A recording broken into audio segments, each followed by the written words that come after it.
जो हमारे साथी नए दायित्व की ओर आगे बढ़ रहे हैं, इस सीमित विस्तार से एक बड़े विस्तार की तरफ जा रहे हैं,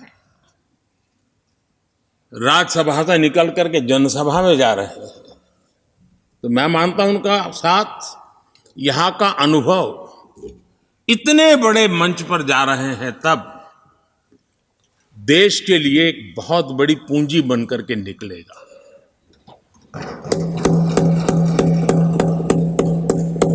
किसी यूनिवर्सिटी में भी 3-4 साल के बाद एक नया व्यक्तित्व बाहर निकलता है। ये तो 6 साल की विविधताओं से भरी हुई है, अनुभव से घड़ी हुई एक ऐसी यूनिवर्सिटी है जहां 6 साल रहने के बाद कोई भी व्यक्ति ऐसा निखर करके निकलता है, ऐसा तेजस्वी बन करके जाता है, वो जहां भी रहता है, जिस भूमिका से रहता है, वो अवश्य हमारे कार्य को अधिक ताकतवर बनाएगा, राष्ट्र के काम को गति देने का सामर्थ्य देगा।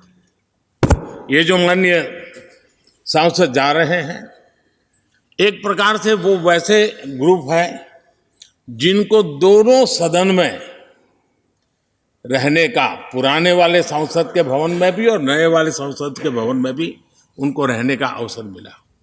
ये साथी जा रहे हैं, वो आजादी के 75 वर्ष अमृत काल का, उसके नेतृत्व का साक्षी बनकर के जा रहे हैं। और ये साथी जो जा रहे हैं, हमारे संविधान के 75 साल उसकी भी शोभा बढ़ाते हुए आज हम सबके साथ जा रहे हैं, तो अनेक स्मृतियां लेकर के जा रहे हैं। हम वो दिन भूल नहीं सकते कि कोविड के कठिन कालखंड में हम सब ने परिस्थितियों को समझा, परिस्थितियों के अनुकूल अपने आप को गढ़ा। यहां बैठने के लिए कहा तो यहां बैठो, वहां बैठने के लिए कहा तो वहां बैठो, उस कमरे में बैठने के लिए कहो। किसी भी दल के किसी भी सांसद ने ऐसे विषयों को लेकर के देश के काम को रुकने नहीं दिया।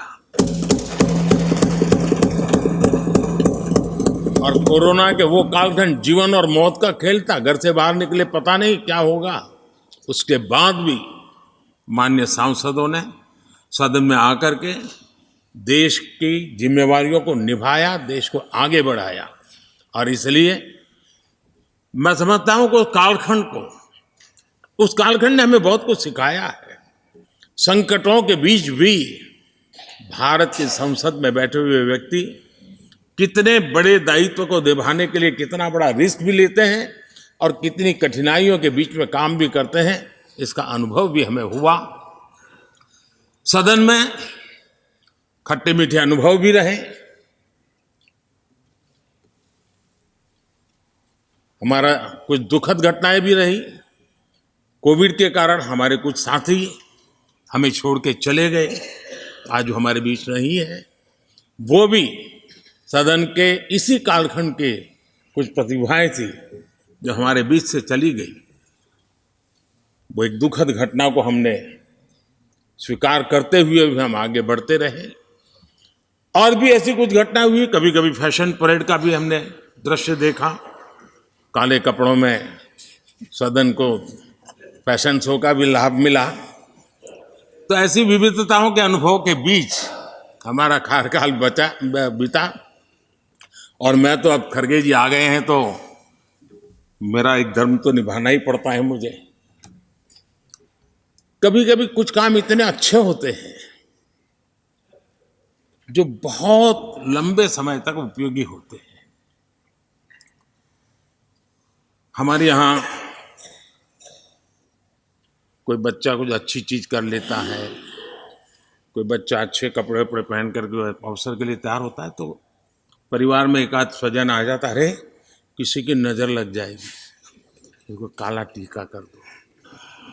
तो ऐसे काला टीका कर देते हैं। आज देश पिछले 10 साल में समृद्धि के नए नए शिखर सर कर रहा है। एक भव्य दिव्य वातावरण बना है, उसको नजर न लग जाए, इसलिए काला टीका करने का एक प्रयास हुआ है।